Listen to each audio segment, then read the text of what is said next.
Entrevistas com os candidatos a prefeito de Campos é um oferecimento. UENF, uma universidade a serviço da sociedade. Aqui é ciência. A SIC, Associação Comercial e Industrial de Campos. Há 129 anos, comprometida com desenvolvimento econômico e social.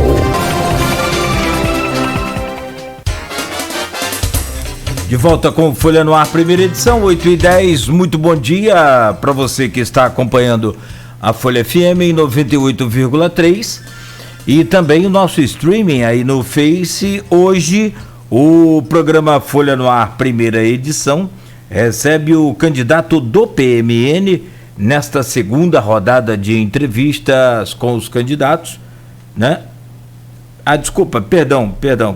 PMB. Eu acabei fazendo confusão aqui com minhas anotações. Desculpa, Jonathan. Partido da Mulher Brasileira. Partido da Mulher Brasileira. Perdão. Bom, e corrigido então o partido devidamente, voltamos com o Aldir Salles neste bloco e eu falava sobre a segunda rodada de entrevistas com os candidatos, que segue com o Jonathan hoje, e logo mais nós teremos o início da rodada de entrevistas com os candidatos à Prefeitura de São Francisco do Itabapoana, também com essa dupla aí de jornalistas, aí parece até o ataque do Flamengo, Aldir e Arnaldo Neto. Aldir, voltamos com você.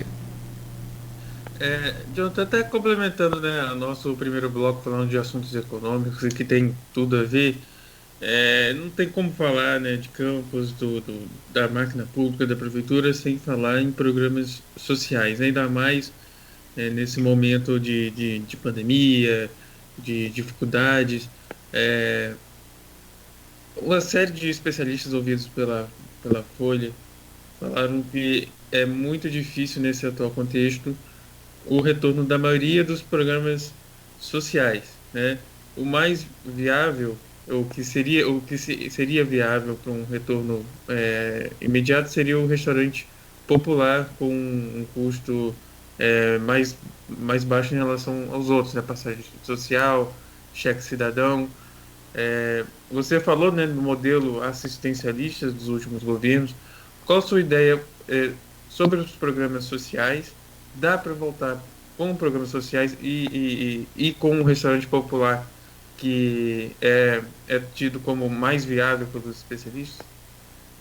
Aldir, eu não estou aqui para enganar ninguém, a gente está aqui para mostrar a verdade, eu sempre falo isso, tá? E quem quer a verdade é o Jonathan Paes. Quem quer a mentira, continue com eles que estão aí se revezando no poder. O que eu tenho a dizer é o seguinte, Aldir. O melhor programa social se chama emprego. É um emprego que gera dignidade dentro do homem. É um emprego que traz dignidade para uma família, para um chefe de família. Então nós queremos implantar uma política de geração de emprego nessa cidade, jamais vista antes. Agora, quem não tem condições de trabalhar, destaco aqui o idoso, que muitas das vezes não tem condição de comprar seus remédios e medicamentos. Então esse equilíbrio ele é proporcionado pelo projeto social e é importante para quem não pode trabalhar que realmente receba esse programa que é de extrema importância para as classes baixas.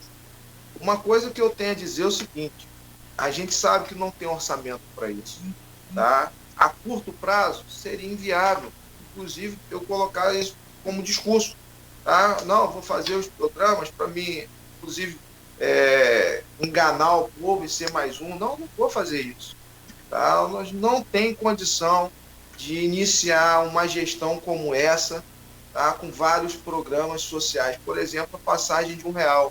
A passagem de R$1, ela nunca foi R$1. Ela era subsidiada. A população pagava R$1, mas a população, por meio do governo, pagava o restante. Se você observar, salvo engano aqui, a passagem de Santo Eduardo para Campos era de R$15, R$16. Tá? A população pagava R$1 e a população, porque era dinheiro do povo. O gestor não pagava com o dinheiro dele, pagava com o dinheiro do contribuinte. Tá? Então, a passagem, ela nunca foi R$1. A passagem, ela era subsidiada. E digo aqui um dos grandes problemas, porque ela nunca foi fiscalizada. Tá? Se você olhar, por exemplo, de Santo Eduardo para cá, nós temos inúmeros distritos. Sabe lá como que era a cobrança na época? Ninguém sabe. Ninguém sabe dizer como que funcionava. Existiu o caso até de denúncia, tá? Que ônibus ficavam rodando dentro do pátio da empresa, contabilizando cobrança de passagem. Então, enfim, a gente não pode voltar com um modelo que, no mínimo, não é transparente, tá? Que lesava o contribuinte. E essa é a grande verdade. Tá? A gente tem um projeto de transporte público no município para resolver esse problema de uma vez por todas. Por quê? Porque é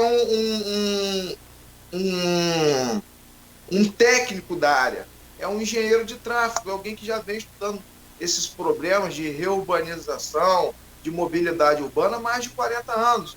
Ter a solução de um dia para o outro? Não. Se você observar, nós temos um plano diretor que até hoje não foi colocado em prática.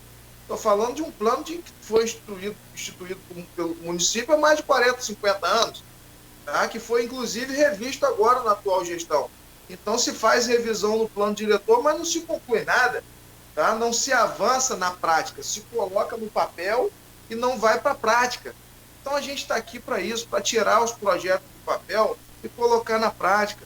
Tá? Tem muita coisa que a gente precisa fazer nessa cidade. Agora, volto a dizer, tudo tem que ser iniciado com o combate da corrupção. Existe uma caixa d'água, tá? E as torneiras são as secretarias. Só que o encanamento está furado, a água não chega lá na torneira. Tá? Por quê? Porque isso é a corrupção. Como diz o nosso presidente Bolsonaro, a farra acabou, a corrupção acabou.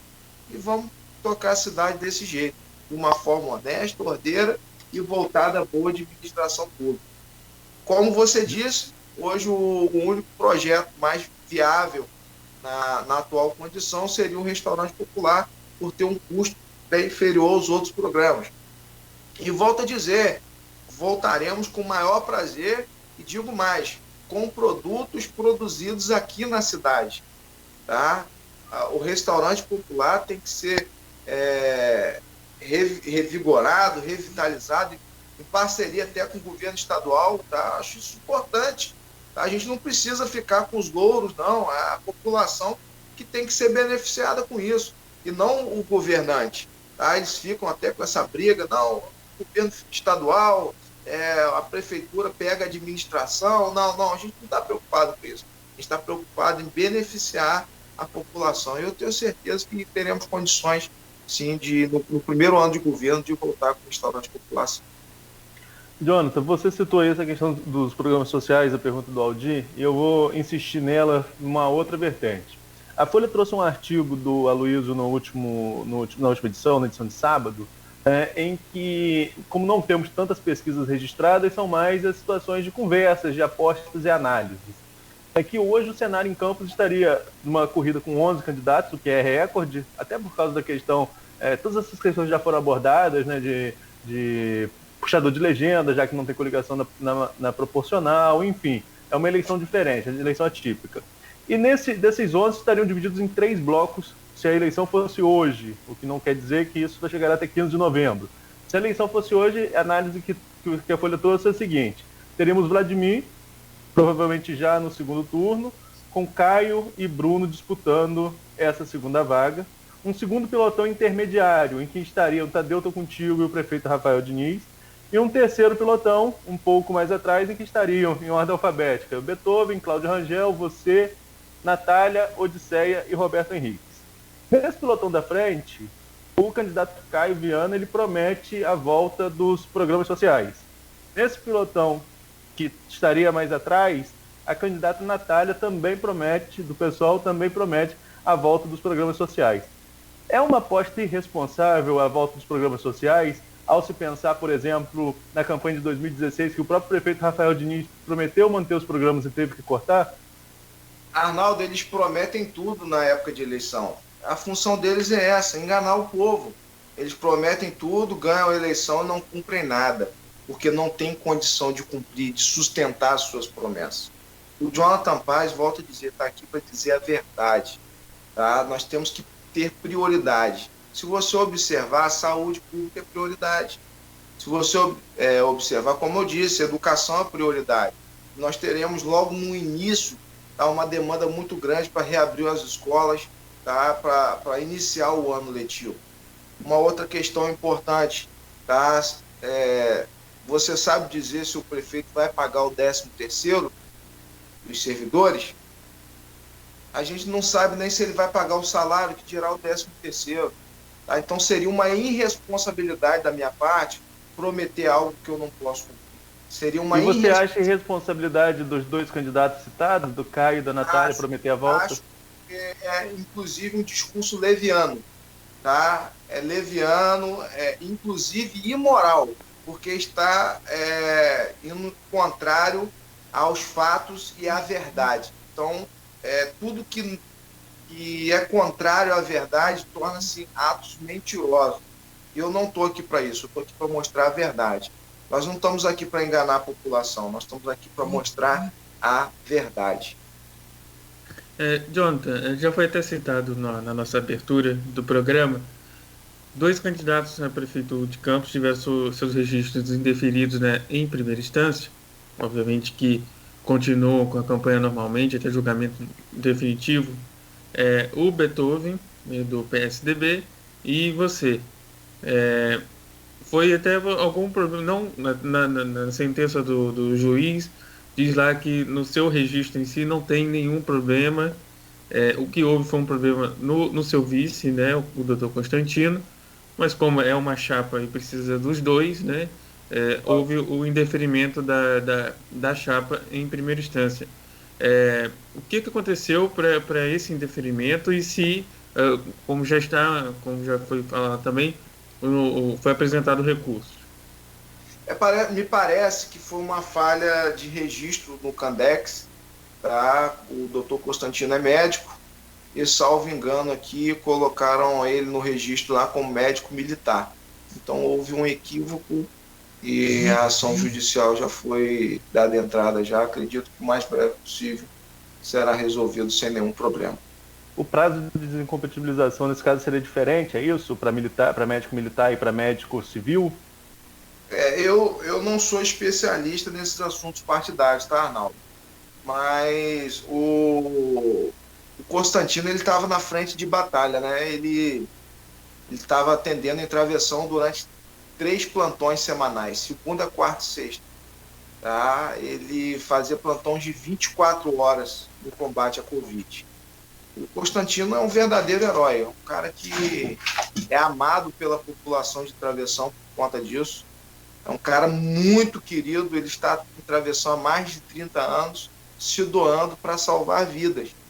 Tá? E houve problemas por causa exatamente disso. Ele estava na frente, tá? O hospital, inclusive, ele teve que sair, né, para ser candidato, e praticamente está fechado o hospital de Travessão, unidade pré-hospitalar de Travessão. E ele é o médico que sustentou aquilo ali, né, por muitos anos, né, estando ali na frente, cuidando do povo. E eu acho que o maior problema foi exatamente esse. Ele está lá e não teve, né, teve esse atrapalho todo aí, mas eu acho que o maior problema foi relacionado na hora na hora de colocar ele no sistema lá, colocaram errado. Faz parte, erros acontecem, tá? E a gente não participa nem disso, né? Isso aí é a administração do diretório do partido, foi erro cometido por eles. Certo, agora vou voltar um pouquinho à questão política, Jonathan. Eu falei lá na pergunta anterior para falar sobre os programas sociais, eu comentei sobre esses 3 blocos que estariam divididos essa corrida, se a corrida fosse hoje. Primeiro eu queria saber, eu vou complementar a pergunta, mas é para saber se você concorda com essa análise dos 3 blocos e como fazer para sair desse pilotão lá de trás para chegar ao primeiro. E uma outra pergunta que eu queria fazer é também com relação à questão da corrida eleitoral, com relação ao segundo turno, mas a gente pode fazer em 2 etapas. Vamos fazer primeiro, saber se você concorda e como faria para chegar sair desse bloco, que hoje é considerado desse bloco lá de trás, para dar tempo de chegar até 15 de novembro a corrida para chegar ao segundo turno. Ok. Arnaldo, a corrida política ela é bem desleal. Eu, por exemplo, não utilizo fundo partidário nem investimento de grandes empresários de fundos obscuros, que a gente não sabe de onde vem. A gente utiliza recursos de quem acredita no nosso trabalho, no nosso potencial, e está ali investindo na nossa candidatura, tendo pretensões apenas de ver o bem da nossa cidade, de ver a nossa cidade saindo dessa situação lastimável. Tá? É muito desigual a corrida. Se você observar, os candidatos que estão aí acima, eles estão gastando milhões. Tá? Basta observar as carreatas que eles fazem. O Jonathan Paz jamais iria fazer isso com dinheiro do povo. Eles não gastam dinheiro deles, eles gastam dinheiro do contribuinte, dinheiro do povo. Eu não aceito fundo eleitoral, eu não aceito. Nosso presidente da República, inclusive, deu uma declaração dizendo: não vote quem utiliza o fundão da corrupção, o fundão da eleição. Não votem em quem utiliza esse fundo. E eu queria dizer o seguinte, aproveitar a oportunidade para você que está me ouvindo, você, população campista, tá, que está vendo esses caras aí, esses políticos na frente, tá, é com seu dinheiro que eles estão fazendo campanha. É com seu dinheiro que eles estão na frente. Não é porque são inteligentes, competentes ou porque têm um bom discurso. Pelo contrário, pregam mentiras. Pelo contrário, estão iludindo a população e fazendo tudo isso com o dinheiro do povo. Então eu não aceito, Arnaldo. Eu não aceito esse tipo de política. Tá? E essa má política começa agora, nas eleições. E o Jonathan Paz vai seguir firme, isento e independente até o final, sem se render a ninguém, sem fazer acordo com nenhum outro grupo político. O nosso maior problema, eu, por exemplo, saí do anonimato, tá, para se lançar um pleito eleitoral de tamanha, né, grandeza, porque, querendo ou não, é o cargo máximo, né, do nosso município, é o prefeito da cidade, o cargo executivo máximo. Tá? Então a gente sai do anonimato pleiteando uma vaga, né, da Prefeitura de Campos. Não é fácil, eu não sou tão conhecido. Agora eu vou te falar a resposta do povo, da gente que anda na rua, da gente que abraça a população de verdade, tá? Porque os políticos são assim, eles tentam passar uma imagem que eles gostam do povo, que eles são do povo, mas na verdade aquilo ali tudo são verdadeiros atores. Agora a gente não. Nós somos do povo, eu represento a população insatisfeita, eu faço parte. Travou aí a conexão. Travou, acho que alguém deve ter ligado para ele, deve ter... Voltou aí sua conexão, candidato, por favor. Você dizia que fazia parte? Então, eu faço parte dessa população campista que se encontra insatisfeita, que já não aceita mais. E segundo as últimas pesquisas, está em torno de 60% da população que não quer votar em nenhum deles. Tá? Então eu represento essa população que não quer votar em nenhum deles, tá? Porque eles mentem, porque eles fazem um discurso simplesmente eleitoreiro para angariar votos e não para resolver o problema da cidade. E tudo isso gastando dinheiro do povo, tudo isso gastando, fazendo farra eleitoral com dinheiro do povo. Essas grandes carreatas que estão por aí estão sendo gastas com dinheiro do povo. Tá? É combustível que está sendo gasto com dinheiro do povo. Tá? Então a gente não pode admitir isso aí. Tá? A má gestão pública, ela começa da eleição, com os acordos e com a gastança desenfreada do dinheiro do contribuinte. Só a título de questionamento também, mas de esclarecimento, a questão do fundo partidário, embora o Bolsonaro tenha, como você colocou, indicado para votar em quem não usar, foi ele mesmo que sancionou, né, Jonathan? Foi votado em Câmara, os poderes são independentes, mas se ele não sanciona, ele poderia até entrar na lei de responsabilidade fiscal dele, né? Eu acredito que porque se foi votado em plenário, ele tem que sancionar, ele é obrigado a sancionar. Por que ele não sancionaria? Talvez... obrigado a sancionar, ele não é. Ele pode vetar e o Congresso derrubar o veto. Na verdade, o Arnaldo, os poderes são distintos. Tá? Não existe autonomia para o presidente da República fazer tal ação, entendeu? Ou ele sanciona ou não sanciona. Tá? O que ele não sancionou na época foi o aumento do fundo partidário. O que foi o aumento do fundo partidário? Eles acharam os 2 bilhões de reais muito pouco. Inclusive, o deputado Vladimir Garotinho, ele votou para se pegar tirar 500 milhões da saúde, tá, e colocar no fundão eleitoral. Ele votou, inclusive, para pegar emprestado, tá, nos bancos, aumentando a dívida pública do país, 1 bilhão e 300 milhões de reais para aumentar o fundo partidário, tirando de 2 bilhões para 3 bilhões e 800. Tá? Então, é essas medidas que a gente não pode compactuar. O que foi sancionado pelo presidente é o que já estava no orçamento, entendeu, Arnaldo? Já estava no orçamento previsto em lei.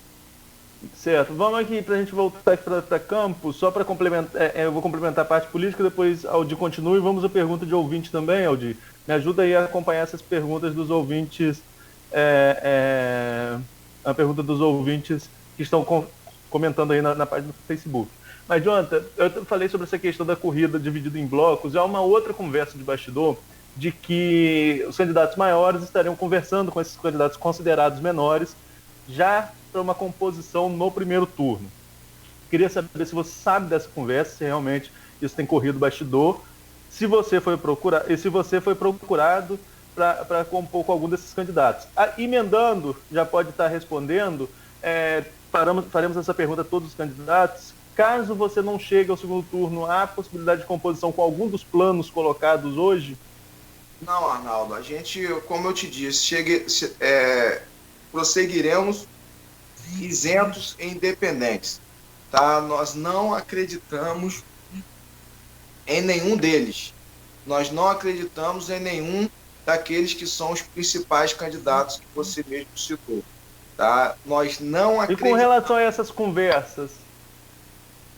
Não, eu não tenho conversa com nenhum deles. A minha conversa é com o povo. A minha conversa é com a população campista que sofre das mazelas. Travou de novo. Às vezes pode ser. Sempre lembra que acontece, né? Infelizmente. Não, esse caso é alguém ligando. Alguém ligando. A gente já está acostumado, já está se acostumando com esse novo modelo de entrevista. Pois não, mas você segue se for possível encaixar... Terminou a resposta, candidato. Eu gostaria de encaixar uma pergunta aqui, Aldir, com relação também a essa questão de partidária e política. O candidato apresenta, né, sempre nas suas falas aí, a simpatia ao presidente da República, Jair Bolsonaro. E você pensa com isso, candidato, em aproveitar a popularidade do presidente na última eleição, em que ele obteve 65% dos votos dos campistas, votos válidos, né, dos campistas, e você acha possível, porque recentemente o André Vasconcelos, jornalista e servidor público, ex-secretário também do município de Campos, ele esteve conosco aqui no programa, também por videoconferência, e ele falava: em quem Bolsonaro colocar a mão no ombro, pode ter uma mudança nos rumos aí das eleições pelo Brasil afora. Campos também não seria diferente. Tem outras duas chapas que fazem também essa menção aí ao presidente. Uma é a do Tadeu Tô Contigo, que inclusive tem o seu vice como militar, e a outra é do Cláudio Rangel, que também tem na vice um militar. Você acha possível? Caio Viana também, Cláudio. E tem o Caio do PSL. Perfeito. Então são 3 chapas, além da sua aí. São 4. Obrigado, Aldir. Que tem o próprio PSL, né, que foi o partido do que elegeu o presidente. De que forma você acha que dá para se contar com esse apoio, com a presença dele por aqui, para apoiar você, ou, enfim?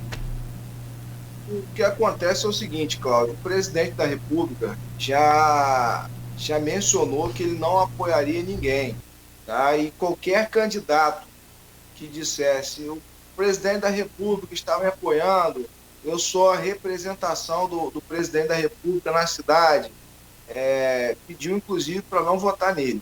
Tá? A gente viu aí a quantidade de maus políticos que surfaram na onda Bolsonaro, tá? Que realmente não eram candidatos de direita, que realmente não tinham, tá? esse cunho, essa vertente no posicionamento ideológico.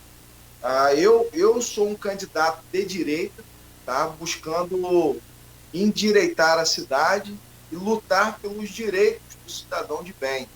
Tá? O nosso grupo é um grupo do bem, um grupo de bem e que quer fazer o bem a todos. Uma questão que é importante, inclusive eu tirei foto com o presidente da República agora, há pouco tempo atrás, 30 dias atrás, conversei com ele sobre isso, ali na entrada, né, do Palácio, tá, onde tinham inúmeros outros candidatos querendo apoio, e ele tirou uma foto comigo, mesmo sabendo que eu era candidato à Prefeitura de Campos. Isso para mim foi muito bom, eu não utilizei essa fotografia para angariar votos, apenas por um desejo pessoal, tá, de conhecer o nosso presidente. Para mim ele é um exemplo hoje no combate à corrupção, faz um governo limpo. Afinal de contas, a gente não escuta mais falar sobre mensalão, sobre petrolão, sobre nada disso. Tá? Pela primeira vez na história do Brasil, nós tivemos a Petrobras, né, em superávit produtivo. Tá? Isso é muito bom. Tá? Nós não vimos sendo utilizado dinheiro do Brasil para fazer porto em outros lugares, principalmente em países comunistas, para gerar empresas, construir empresas em outros lugares, em países comunistas. Pelo contrário, nós estamos vendo com um pouco de recurso que tem o nosso presidente, inclusive junto ao capitão Tarcísio, tá, que é, para mim, um baita secretário, um super secretário hoje, tá, do nosso país, o ministro capitão Tarcísio, que é responsável, né, pelas grandes obras do nosso país. Tá? Inclusive destaco a malha ferroviária, que estava muitos anos para ser pronta. Ele, com 2 anos de mandato junto ao presidente, conseguiu desembolar tudo isso.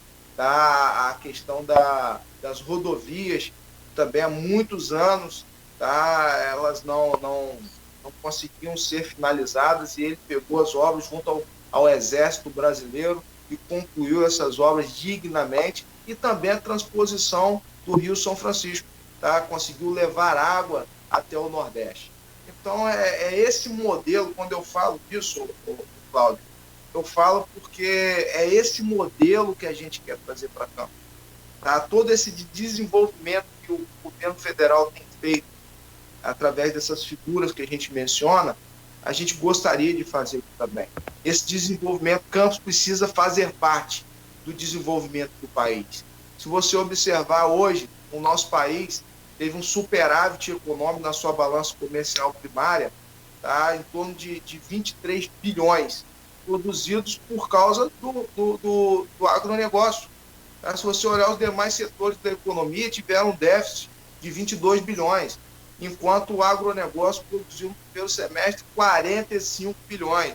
E Campos não está inserido. Se você olhar na projeção do desenvolvimento agropecuário, do agronegócio, até 2026, 2027, nós vamos crescer 41% na produção agrícola. E tem um minuto, candidato. Tem um minuto. E Campos não está inserido nesse contexto. Então nós precisamos inserir Campos no contexto do desenvolvimento do nosso país, do avanço do nosso país, principalmente a agricultura e o agronegócio. É uma bandeira que eu tenho orgulho de carregar, a bandeira do agronegócio aqui nessa cidade. A gente já está aí, né, acabando esse bloco. Já, Cláudio, para emendar já para o próximo... Pode ser, Aldir? Responder. Show. Muito obrigado. Próximo bloco. Então, aqui uma pergunta do nosso stream aqui no Facebook. A pergunta, inclusive, do reitor da UENF, né, o Raul Palácio, ele questiona aqui: para o candidato, o investimento deverá vir do setor privado. Qual foi o grande investimento da iniciativa privada na saúde pública, educação e transporte no município de Campos? O candidato entende que os investimentos nessas áreas são preferencialmente de responsabilidade do poder público municipal? E aí, essa pergunta para ser respondida no próximo bloco. Perfeito, não perfeito. Só do poder público municipal, tá? O federal também. No próximo você complementa a resposta, candidato. São 8h40, por favor. A gente vai a um rápido intervalo comercial. Já retornaremos com Folha no Ar, primeira edição, hoje, segunda-feira, 26 de outubro, dando sequência aí a essa segunda rodada de entrevistas com os candidatos à Prefeitura de Campos, recebendo Jonathan Paes, do PMB. Oferecimento dos laboratórios Plínio Bacelar e Clínica Proteus.